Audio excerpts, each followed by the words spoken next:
Ya, sekarang kita bahas tentang sketsa miring atau sketsa oblik.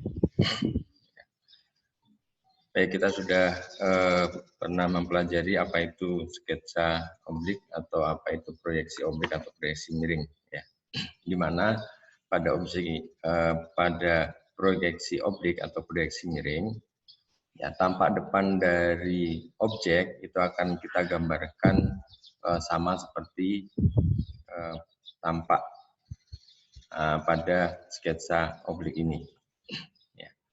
Jadi pada sketsa oblik tampak depannya adalah sama persis dengan proyeksi dari bidang depan itu sendiri. Oke.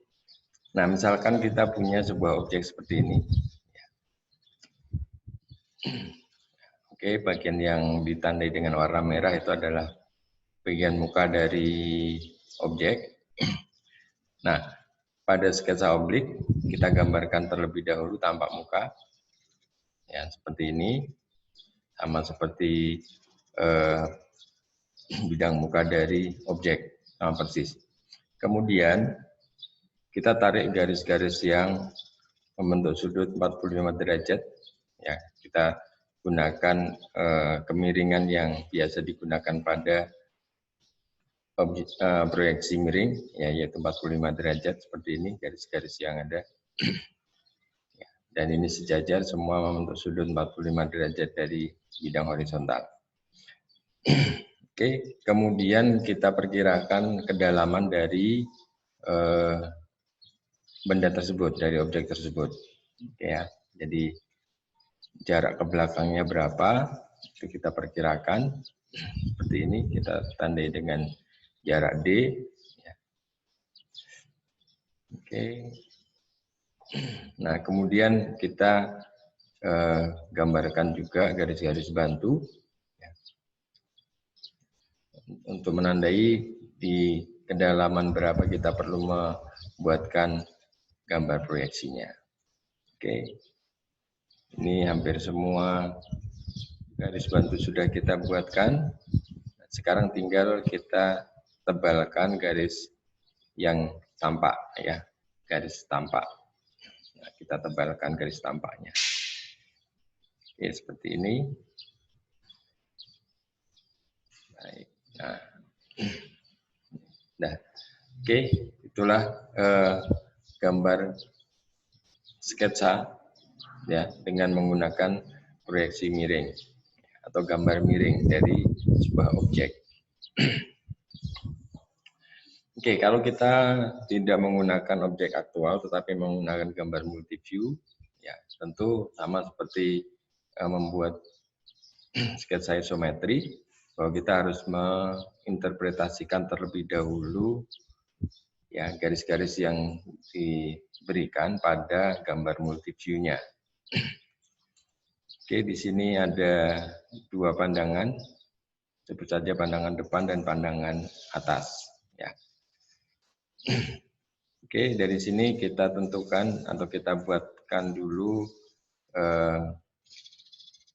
garis-garis bantu untuk menentukan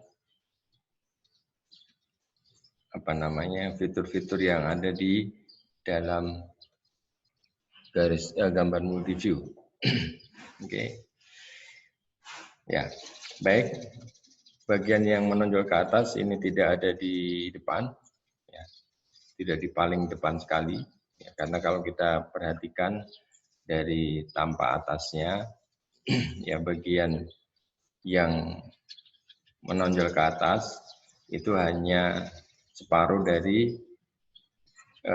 di bagian belakang, ya, tidak di bagian depan tetapi separuh di bagian belakang. Sehingga kita berikan garis bantu bahwa untuk bagian yang menonjol ke atas itu ada di bagian sedikit ke belakang. Nah, di situ. Oke, ini kotak bantunya atau kotak utamanya, kotak terdekatnya. Ya, dari bangunan yang bisa kita persepsikan dari gambar multiview ini.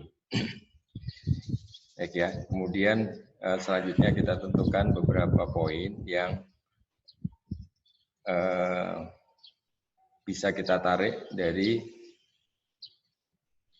sumbu-sumbu obliknya, ya, sumbu-sumbu garis miringnya, proyeksi miringnya.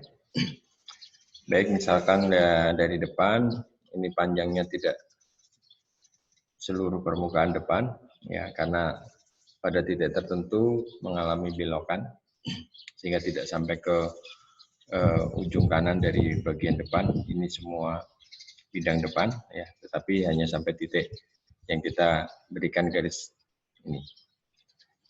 Oke, begitu juga dari samping kanannya atau sisi kanannya, ya tidak dari depan sekali, tetapi mulai dari tengah, ya, sama seperti batas garis itu.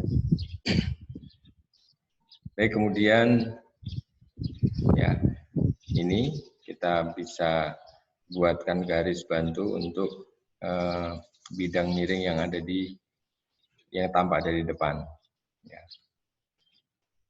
Ini kita berikan garis miringnya. Kemudian ya pada bagian yang menonjol ke atas, ya kita bisa gambarkan garis bantunya. Ada busur lingkaran di sana. Ya, ada busur lingkaran. Ini yang bagian depan dan yang bagian belakang.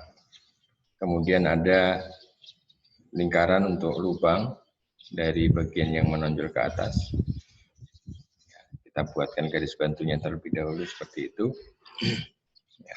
Kemudian ada fillet atau fillet yang menghubungkan antara bagian yang menonjol ke atas dengan permukaan horizontal yang ada di bagian atas.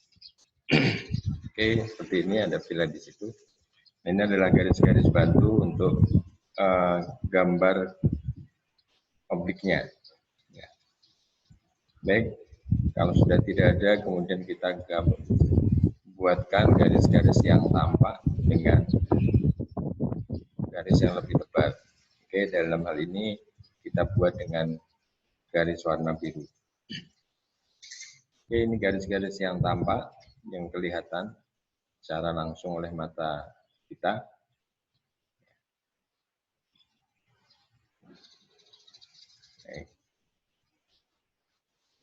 Nah, ini adalah gambar obliknya, ya, atau gambar miringnya. Oke. Kita coba satu lagi contoh, misalnya crankshaft ini, ya, sebuah komponen seperti ini. Ini adalah pandangan depan dan pandangan dari sebelah kanan. Ya, kita lihat dari pandangan kanan bahwa bagian yang menjulang ke atas itu tidak berada di depan, tetapi ada di bagian belakang. Ya. Di sini ditunjukkan bahwa pada pandangan kanan, ya, bagian yang menjulang ke atas itu ada di sisi kanan, bukan di sisi kiri. Ya. Dalam hal ini, bagian yang menjulang ke atas ada di bagian belakang dari benda atau dari objek. Oke, kita tentukan ada beberapa titik di situ sebagai titik bantu, ya, titik A, B, C, dan DE. Ya.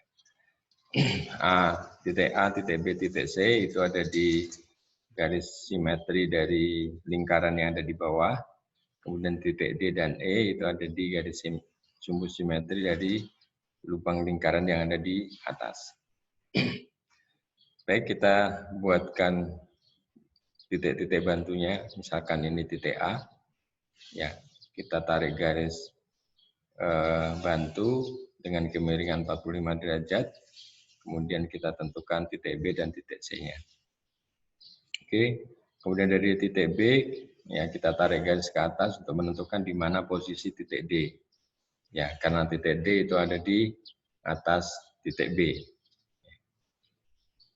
Oke, seperti itu kita tentukan titik D-nya. Kemudian sama kita tarik garis miring 45 derajat, ya, dan juga garis vertikal dari titik C ke atas. Nah, titik temunya itu menjadi titik bantu untuk titik E. Baik, kemudian kita lanjutkan dengan bagian yang bawah terlebih dahulu. Kita buatkan lingkaran dengan pusat sumbu pusat lingkaran di titik A. Ya, ini yang bagian paling depan dari objek. Oke, di situ ada dua lingkaran, lingkaran kecil dan lingkaran yang besar. Oke, kemudian yang di titik B juga seperti itu, kita buatkan garis bantu berupa busur lingkaran dan juga di titik C. Oke, kemudian di titik D juga, ya, itu ada satu lingkaran penuh dan satu busur lingkaran. Ya. Dan juga di titik E, ya, kita bantu dengan lingkaran dan satu busur lingkaran. Oke, ini garis-garis bantu dari gambar miring, ya, objek yang ada di sebelah kiri gambar multiview-nya. Oke.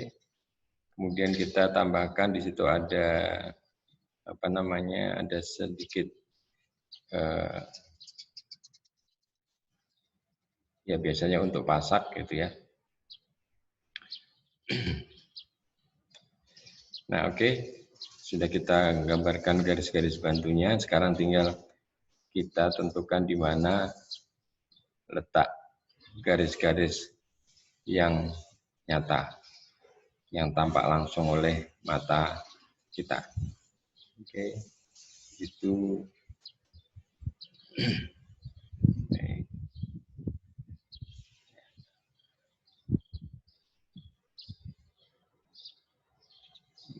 Nah, ini adalah gambar miring atau ya gambar dari proyeksi miring dari objek yang kita miliki gambar multiview-nya. Baik, itu adalah beberapa latihan untuk gambar multiview. Dan ini adalah akhir dari materi hari ini. Jadi silakan dicoba beberapa latihan. Ya. Baik itu Anda cari sendiri materinya maupun nanti yang akan saya berikan di tempat yang lain. Demikian, Assalamualaikum warahmatullahi wabarakatuh.